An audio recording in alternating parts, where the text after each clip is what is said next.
Whatever Happened To report, Occupy Wall Street.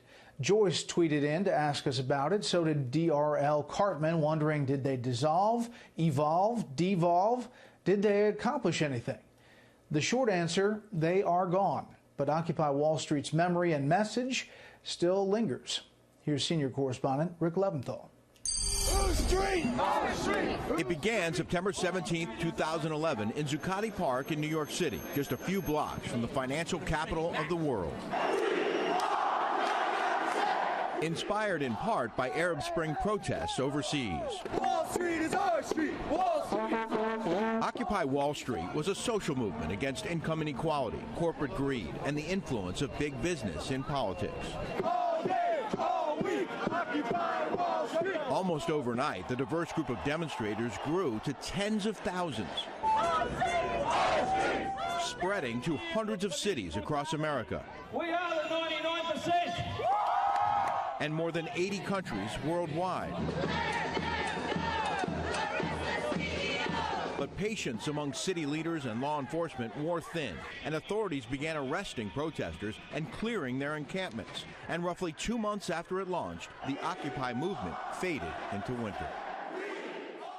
Occupy Wall Street! All day, all week! Well, I call it like a constructive failure. Michael White helped launch Occupy with a single tweet from the offices of a Canadian magazine in the summer of 2011, envisioning it as a leaderless movement, a revolution for the people, by the people.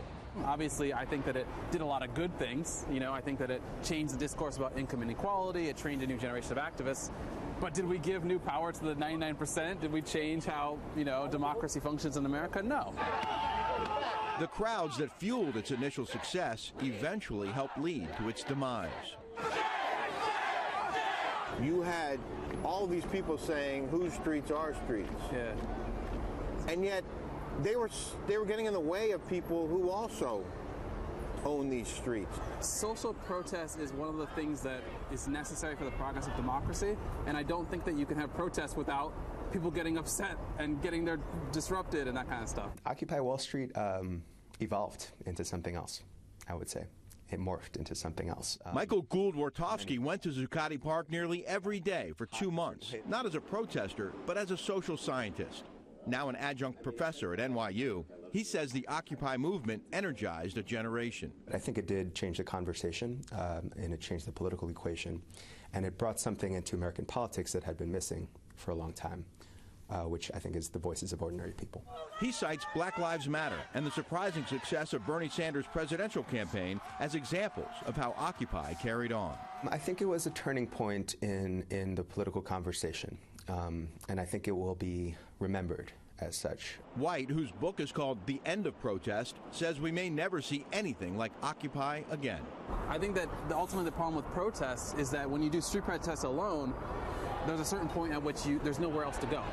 Occupy was the biggest, the loudest, and after a certain point, you can't be any bigger, you can't be any louder. White says the only way activists can truly succeed is to win elections. In New York, Rick Leventhal, Fox News. If you have a story you'd like us to update and you're thinking, whatever happened to whatever, drop me a line on social media. We will check it out. Do a story maybe on Twitter and Instagram. You can use @BrettBaer and the hashtag whatever happened to, or on Facebook at facebook.com/BrettBaerSR.